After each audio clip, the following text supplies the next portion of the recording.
different plants, different voices, and different ways of having conversations. It's time to get personal with plant medicine. Welcome to Getting Personal with Plant Medicine. I'm your host, Diana. And I'm your co-host, JR, or the co-host. We always get hung up on that. Yes, we do. We are co-hosts of this show, Getting Personal with Plant Medicine. So that's what we were trying to say.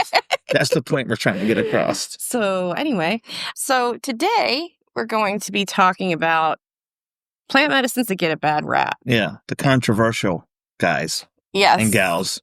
What? And theys. And theys. And thems. Anyway, we're getting off topic already. So today we aren't focusing on anything in particular. We aren't focusing on one plant in particular. More so an attitude, a stigmatization. Is that the right word? The way I just said that, though, it made it sound like I said astigmatism, right? Like, that's not what we're saying. But if you use plant medicines, then chances are you have encountered some type of pushback in your life. Naysayers, raised eyebrows. We have, at least. Absolutely, we have. Because we delve into quite a few that are deemed controversial. Mm-hmm. Despite the fact that these plants have been used for hundreds, if not thousands of years. Yes. And we all know the reasons, I should say. We're not going to go into conspiracy theory, even though it's not really conspiracy. It's just what some people might deem conspiracy theory to talk about. There are very real reasons why these plants are stigmatized. Mm-hmm. And a lot of that is because they are a threat to bigger industries that are thriving. Or just, blatant racism as well. That too. Yeah. War on drugs, fueled by that, for sure. So, I mean, there are a lot of phobias intertwined with people who don't understand. I don't even want to say alternative. I wish we would kind of get rid of that, but it's kind of hard not to sometimes because the mainstream is what it is, and this is an alternative to that. Yes. So anyway. We're just going to go, we're going to go through a couple of them. Yeah. Yeah. Did you want to jump into the first one? Because the second one's a lot me. You're not so much into the cannabis these days. Yeah. I have been for majority of my life, really. I mean, if we're being honest, I've been using it for a very long time. And for a long time, I wasn't open about it because it wasn't legal. And now that it is, well, where we are at least, I am open about it, but I still get a lot of, reactions like, what? Oh. And, online, there are a lot of groups like Canna Moms and things like that, which can give you some sort of support, right? But then there are also, I feel, just as many groups and just as many things online that go against the positives. Like there are just as many naysayers. So a lot of the spaces where you can find the support are also spaces where you'll see people saying things like, oh, you just want to get stoned all the time, or, like whatever, insert whatever misinformed opinion you can put here. And so, yes, it is difficult to be a cannabis user in that sense because you want to tell the whole world, wow, this changed my life. Like I was in the hospital, me personally, I was in the hospital monthly practically with my autoimmune diseases before I really committed to being mindful about my use with cannabis and using it as a way to treat my pain and my nausea, my anxiety. So, and I don't have necessarily a substance use disorder. However, I have a familial history with that, and I recognize that alcohol is a sticky area for me. It's a slippery slope, let's just say that. And my use of cannabis, along with some others that we'll talk about, have made it so that I don't drink anymore. And I'm not anti-alcohol. Let's just be clear about that. Yeah. But it has severely changed my life in that way, in a good way, in a way where I am making healthier choices for myself. Yeah. And I think it is also with this one, it's important to see how we got here to the perception of what cannabis is, going all the way back to the heightening up of certain tropes with things like reefer madness and things like that, where they over embellished a lot of tropes that were actually, in some aspects, slightly grounded in actual things. When you look at things like hyper-paranoia, which is something that is often troped when dealing with entertainment concerning cannabis and stuff like that, and stories concerning cannabis, a lot of that is rooted into a lack of knowledge and a lack of understanding, especially at that time. If you're someone that is anxious and you consume a very potent sativa that's very rich in pinene, that pinene, because it has a very focusing quality to it. So if you consume it and you lock onto a negative thought, that hyper focus that comes in through that pinene keeps you from being able to pull yourself away from that thought, and it can bring out a form of paranoia. But instead of, allowing research to be done, they hyper embellish this trope, and then they lock down any kind of actual science or testing behind cannabis to be able to really explore the reasons behind it. So we went generations of just believing that people that consume cannabis will be ultra paranoid and acting in erratic manners. Right. And not to cut you off, but just to kind of add to that a little bit, the misinformation is overwhelming, and especially when you don't really have time to read articles or the attention span, because all of us collectively have shorter attention spans than we once did, because we're getting all of these different types of media thrown at us all day long, through social media and everything like that.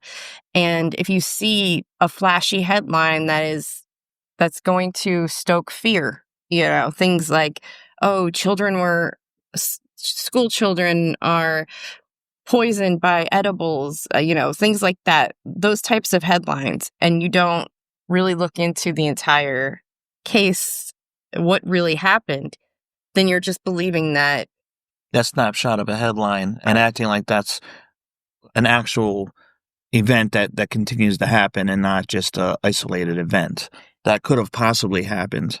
Right, and having one bad experience. Yeah. I mean, I've had a few bad experiences with cannabis, don't get me wrong.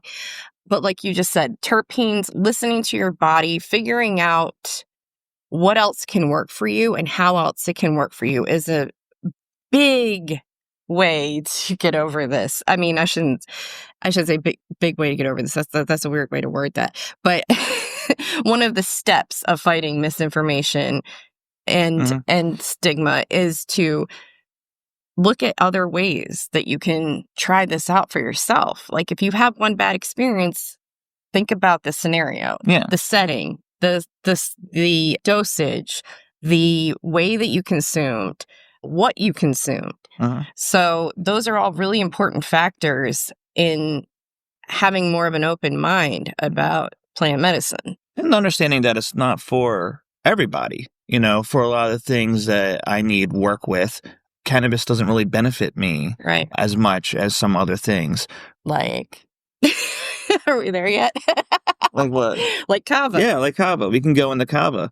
Kava's the next one. And I deliberately wanted to put this in here because, as some of you may know that watch this podcast, I work in kava, and it would have been very easy for me to just say, let's not do kava. But I believe in full transparency, and there are some things that are spoke about concerning kava that I do think very much need to be brought up. Some of them on a medical basis, and some of them on an ethical basis. So, with the growth of kava, there's been a lot of misinformation that have come out about kava. One of those being liver toxicities. Obviously, your liver is what filters kava through that same enzyme that filters out alcohol. They've done studies, and in turn, through some poor studies that were done in the European Union, started putting bans on kava over in the EU. Later, the EU? Is that what you're saying? The EU, yeah, Oh, okay. The European Union. with that, they've actually been able to backtrack and look at these studies and found that a lot of their samples were actually tainted using aspects of the kava plant that actually weren't meant to be ingested. So kava not only is a full plant and you're only really meant to consume the root, there are a multitude of subspecies of plants that you're not supposed to consume at all. So you really need to make sure when you are consuming kava that you are consuming the right kind, noble kava of, really fine, well-produced kava using the root of the plant and isn't tainted or toxic through different kind of harvesting measures. But also, just to add to that a little bit more, so kava does not work well with my body. No. But a lot of times I've seen people say, oh, I don't like it, or just completely dismiss it because they aren't sure what the results are supposed to be. They just want to feel something, and they're not feeling what they, I guess, wanted to feel. But more than that, if you are on certain medications or you drink alcohol, especially beforehand, the two do not mix well at all. It actually heightens the experience of both in a very bad way. And that can cause, it causes you to be sick. Yeah. And if you're already like a super relaxed person with like no digestive issues and really no issues with your mental health, kava might not do anything for you. Yeah. And good for you. Like I said, it's not for everybody. Kava's for me, cannabis not so much. Diana, cannabis for her, kava not so much. I mean, it's a mixed bag. Everyone... But I still believe in the benefits. Yeah, and everyone, whenever you're dealing with something natural, everyone's going to have a different reaction to it. It's not synthesized to create an exact situation inside your body. So everyone is going to have a different response to consuming it, depending on how you metabolize things, your own body chemistry, a multitude of things. So no plant medicine is for everybody. And speaking of that. Well, I did real quick with kava. Go ahead. I wanted to touch on some ethical situations concerning kava. Please do. For one, the first one is actually sustainability. So kava is a root from the South Pacific Islands, and as it does grow in popularity, there have been concerns the sustainability of the plant, ensuring that the plant doesn't get over harvested and is still readily available for the people on the islands to use for their actual practices. So with that, and that's a very legitimate concern. You need to make sure that when you're drinking kava that it is actually sourced in ethical ways. You want to look for fair trade agreements, the lack of deforestation practices concerning the harvesting of kava. You don't want to essentially buy from farms that are deforesting the rainforest to farm their kava. With that, there are a lot of really great initiatives that are going into practice. One main one is actually making sure that the plant itself, when planted, is actually planted not in its own field, but actually within forested areas. It creates an amazing biodiversity, and it's actually really great for the soil to allow biodiversity to occur. So there is no need for deforestation to plant kava and harvest kava. So you want to make sure that you're working with companies that are getting their kava sourced outside of deforestation practices, and also to have fair trade agreements enacted so that the people that are receiving the money are getting paid fairly and that the money is actually going to the people of the land that you're getting it from. A lot of smaller companies, and I'm not even sure, I'm sure some big companies too, they make sure that they follow this because their heart actually goes into the benefits of kava and the sustainability practices of kava. When it comes to a lot of ultra overproduced products, I can't speak for them. I don't consume them myself, but you want to make sure that if you are purchasing a product, that it is farmed in an ethical way and a sustainable way. And what was the other one that I wanted to touch upon? It is cultural appropriation is another important factor. So just a little bit of a background on kava. Kava has been used for generations for spiritual ceremonies. As time has moved on, while certain tribes do still hold it for ceremonial purposes, religious purposes. It's also become more of a socialized gathering beverage. If you go to the islands, they offer it to you as a greeting, as a welcome into their community. It's used in villages just as a social space, as the Western world would use bars or pubs. And in time, even their practices have changed, where it was originally just designed strictly for men. They've grown past that to, allowing women on the islands to drink it. So the use of kava has changed through time. With that being said, there is concerns with people culturally appropriating when consuming kava. And I think that all goes down to how it's being consumed. There is a difference between respect and appreciation and education, and not actually pretending like you are participating in any kind of spiritual, practice or anything like that. As kava has changed in its practice, even on the islands, and the growth that the islands have been able to achieve with that, with being able to build their islands in a safe manner, you just want to make sure that you're appreciating the kava, that you're respecting it, and educating people on how it's from, but that you're not acting in a way as if you are an original member of these people and practicing their spiritual beliefs and claiming that as your own, or really doing it at all, but making sure that you just consume it in a mindful way, in an honest way, and for the way that it affects your body and can be beneficial to you, I think is an important practice. And before we go further, I will say that, talking about these things, we have advocated quite extensively over the last few seasons that you should speak to your doctor or your PCP about the plant medicines you're using. Mm-hmm. And this is where we will say, and that might not always be a safe option. And that is for a very specific reason. I've experienced it myself. I see a lot of people on Reddit talking about it. If you use things like cannabis, kava, whatever it is that doesn't fit in the columns of what they consider medicine when you're going to the doctor, they usually, at least in my experience, either put it all in supplements or they put it under drugs, as in what they consider to be street drugs and have no medicinal benefit. So to that end, they may think any symptoms that you're experiencing are because of what you're using. Mm-hmm. Or, and I've had this happen quite a few times, they will not register your need for pain relief as seriously because they think you already use things to help with pain, which is true, but sometimes you need additional help, pharmaceutically speaking, or some other type of intervention.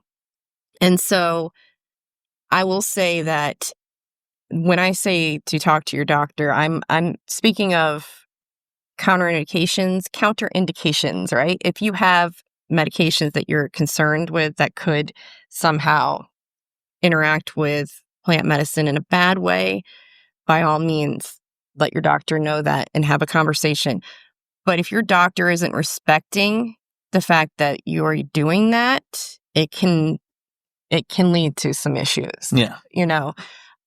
I now am with a doctor who is respecting that, which is great, but it's still very difficult to find a doctor who understands the endocannabinoid system because they don't teach that in medical school. Mm-hmm. It's difficult to have a doctor respect kratom, which we're about to talk about in a little bit, because it is so controversial. Again, this is another one where instead of looking at the actual proof of all of these people getting off of opioids Mm-hmm. and other types of pharmaceutical pain medications, they look at the headlines that are not accurate. Okay. Mm-hmm. So yeah, I just wanted to say a little bit about that really quickly because I want everyone to feel comfortable being honest about their journey, but I also understand that there are a lot of times where you can't be, especially like right now. It's difficult. we'll just get on to the kratom since I already mentioned it. Yeah. Kratom, whatever way you want to pronounce it. I'm going to say kratom. For this episode, I'll say kratom. I'll say kratom. That way we cover all bases. But in particular for kratom, because there was recently a ban enacted or put into place in Texas. It hasn't been signed by the governor yet, but it most likely will be. And there was just one signed in Louisiana. So when you have bans, a lot of people are going, whoa, why is this being banned? Now, in addition to that, we also have other things out there that are pretending to be kratom that are not and are very dangerous. So it is a little more difficult as a kratom consumer because you have to be very vigilant about where you're getting your kratom from. You have to be aware of what the laws are in your area.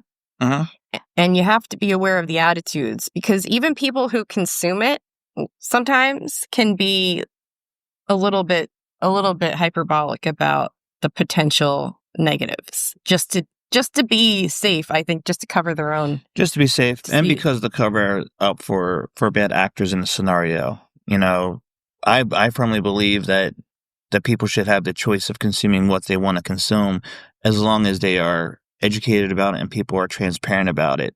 So you do have bad actors that will absolutely undersell something, even if it's extracted to the point of hyperpotency.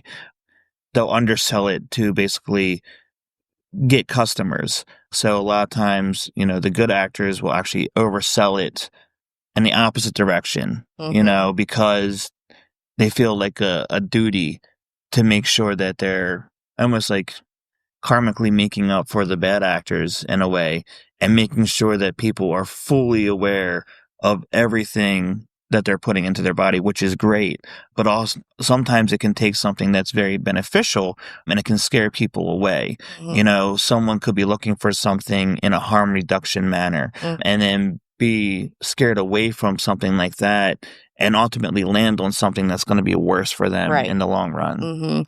Yes. Through the lens of harm reduction, kratom is a win across the board, in my opinion. It's probably the best one here, in my opinion, that we're talking about as far as like actual legitimate proof of harm reduction. Right. I mean, it has been used to treat restless leg syndrome, which has, if you know, we're making a lot of noise. I'm just kicking this cap all over the place.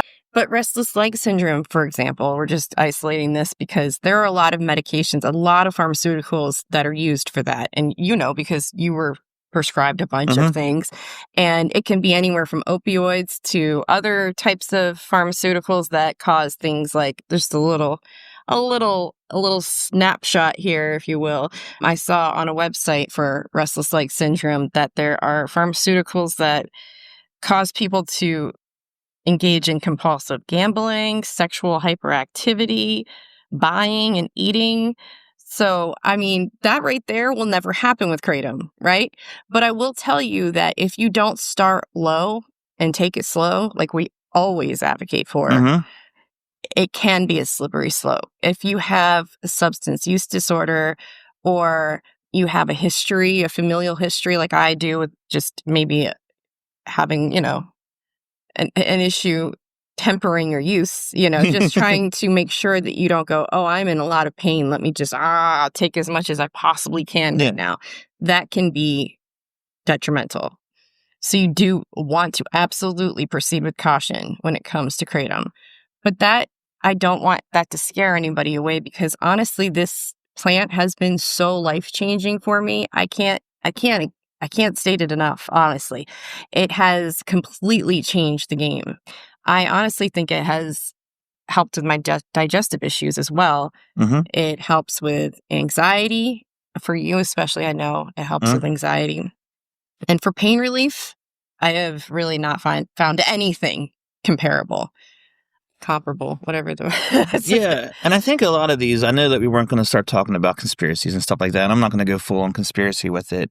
But a lot of times when you're finding the things that have like this very controversial like take, slant, a lot of these are plant medicines or earth medicines that have a very noticeable effect and benefit for people.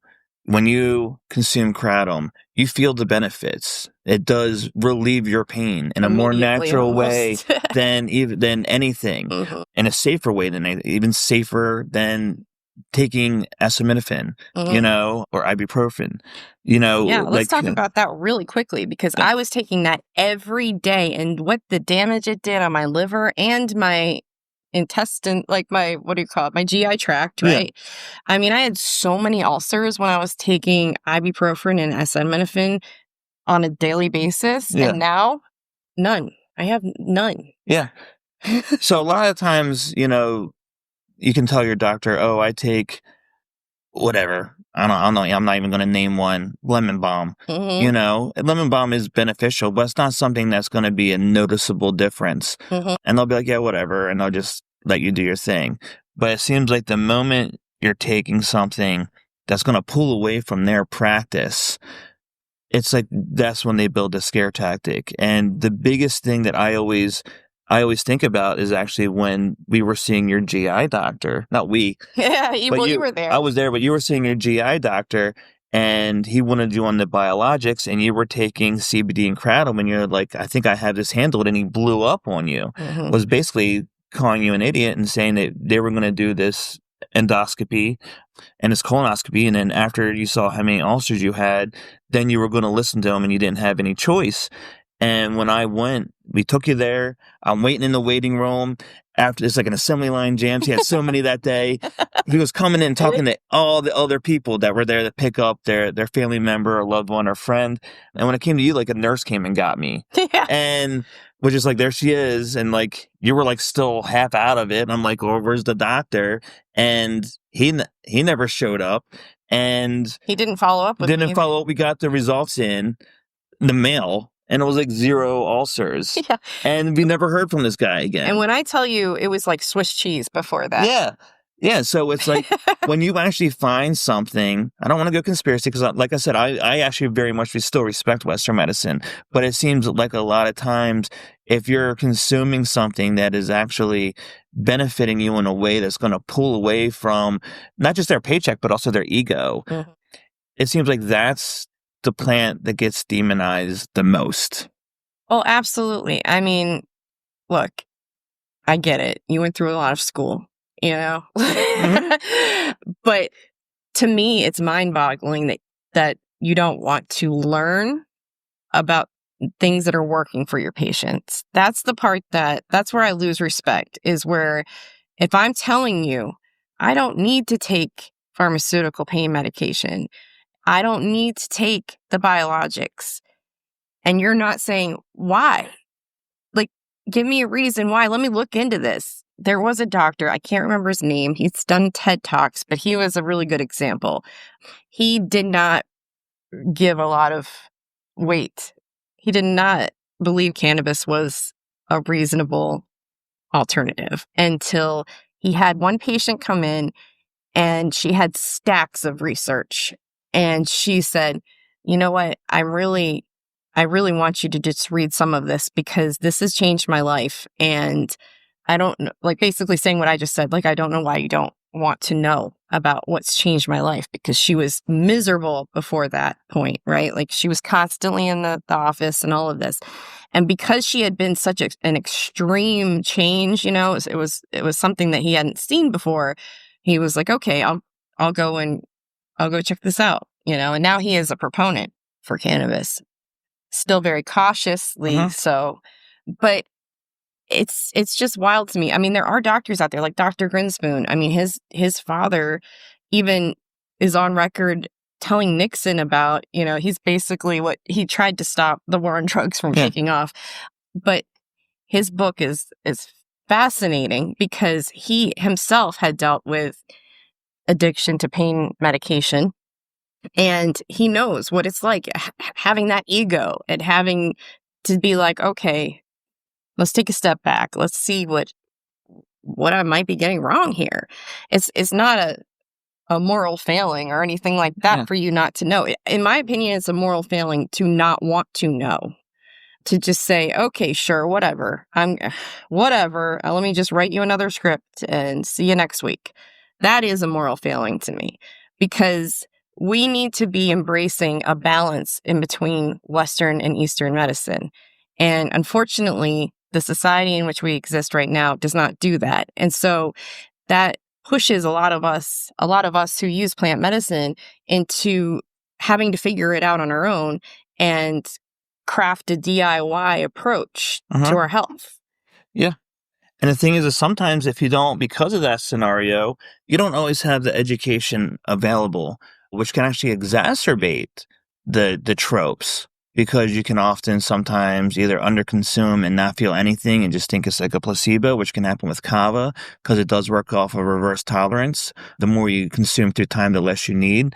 So at first you need to take a decent amount, or you can take too much, like with psilocybin, what's going into next, which is something that I love. That was like life-changing for me, finding psilocybin. But if you don't know the dosing measures and you're taking a macrodose or even or God forbid, a hero's dose your first time, you're going to have a very bad reaction to it if you're consuming it in a mindful way to try to help you. And you don't just want to see wild stuff, right? That can exacerbate the trope of everyone that consumes psilocybin is just going around freaking seeing wild colors all over the place and stuff like that. When psilocybin itself, it's far from that. It does amazing things for mental health. It's a very strong reset. When you're dealing with issues concerning trauma, post-traumatic stress, so many different things. Can also act as a way to increase intimacy between partners. It can improve your sexual health in a variety of ways. And microdosing, it's imperceptible, right? You don't feel high. You feel other benefits. And I've had so many people say to me, well, what's the point? And so I'm going to say all mushrooms here because we're functional and psychedelic, because we are also big proponents of functional mushrooms. And a lot of the barrier I encounter, a lot of the conversational barriers I encounter when I'm discussing this outside of this podcast is people saying, well, what's the point? If it's not going to make me basically trip balls, then why do I even want to know about it? Why do I even care? Or it's the flip side of it, and they think that all the mushrooms are going to make them have a psychedelic experience. Or they had one really bad psychedelic experience as a younger person. They might have eaten some mushroom chocolates. I am one of those people. I stayed away from it for a while because when I was younger, I had a couple of bad experiences, and now I understand it was the setting. It was the way I consumed it. I did not have an outcome in mind that I wanted to obtain with it. And that's very important when you're using psilocybin or any of the mushrooms, really. Yeah. And even though we're talking about like microdosing and stuff like that and the benefit, even when you're not having a tripping experience, I'm actually even going to say, if done correctly, those experiences when you do macrodose, I feel are beneficial as well. Oh, absolutely. And important as well. Especially if you're in a guided situation. In a guided situation. I wouldn't macrodose now, not just right this minute because we're filming, but now in my time of life. Right? Episode. So be, just because that's not where I'm at in my life right now. But, you do, for one, it resets you, especially if you're dealing with a lot of pent up and held in anxieties or resentments. It purges that out of you, and you do find a space of self-discovery. It allows you to really look inward and see who you are and who you want to be, and it pulls that ego away of who you feel like you're supposed to be. And when it ends, it sets you on that journey of, you're not, it doesn't stay in your system, like LSD can possibly stay in your spinal cord. It doesn't stay in your system, but it still sets you on that path of discovery and who you are. And while microdosing, I think, is incredibly beneficial for maintaining like just positive mental health, I do think that in a controlled setting and with the purpose of self-exploration, macrodosing is incredibly beneficial and incredibly important for people to do. Absolutely. And it is also very important. We want to stress this enough to make sure that you have guidance with that, Yes. because doing it on your own, not recommended. Yeah. And be safe. Be Be safe about it. Do it in a controlled setting. Don't do it, out in the woods out somewhere. in the woods or like on a beach where you might decide that you want to go swimming, Yeah. or just or around family members that you don't like, or just walking around the city. Right. You want to be somewhere safe, you want to be somewhere controlled, and you want to be able to self-explore. You don't want to be putting yourself or others in danger, not just physically but mentally. If you find yourself in a very bad situation, like around family members that you don't really feel like talking to, that can actually steer into a negative direction that could possibly be beneficial because it will allow you to purge a lot of your feelings and thoughts out. But it may also destroy those relationships in the meantime. I mean, it might be an efficient way to cut ties. That's true. It could be. Yeah. But overall, I mean, it helps me be a better parent, and the neuroplasticity benefits are just excellent. I mean, I could probably phrase that better, but I'm not microdosing right now. I'm just we have episodes about the stacking method if you want to go back and listen to that. And we have done some episodes about psilocybin. So we highly recommend that you check those out. But there are also other places on the internet. There are groups for like mothers on mushrooms. There are other groups of parents who use psychedelics. Reddit. I know some people really don't like Reddit, but it is a treasure trove of really good advice and community support. TikTok, I know, another one that everyone loves, but I found a lot of my people on TikTok. Yeah. Another one is Substack, which we're on. Yeah. We're on all of the things, but check out our Substack if you haven't, Your Highness Media. But there are also a lot of other Substacks about just what we're talking about right now. So, and then also just, I think it's important to note that with this, not every form of plant medicine is for everybody. I consume the 4 that we talked about. I consume 3 of the 4. Diana consumes 3 of the 4. No one's gonna like every form of plant medicine, but you have to understand that if you're going to fight for one plant medicine, you really need to be fighting for all of them. Right. Because if they start taking 1 away, they're going to take 2 away, they're going to take 3 away. And right now with certain ones, we're starting to see them being taken away. Kratom in Texas, Louisiana. With cannabis, they're looking to remove the protections in Texas. So you can't just let them take the ones that you don't necessarily care for and not think that they're ultimately going to be coming after yours as well. And as you can see, when things are taken away, things just seem to fall apart in society. So if you're fighting for one, fight for all of them, because it may not be your cup of tea, but it's benefiting someone out there. It's benefiting someone that you love. Yeah. And even if it's benefiting a stranger, we're all just human beings just trying to do our best. And if this is helping somebody, it deserves a place at the table. Yes. And to that point, if you don't like kratom, stating it's online isn't helping anybody. Okay. Yeah. If you have a negative opinion about it, keep it to yourself. Okay.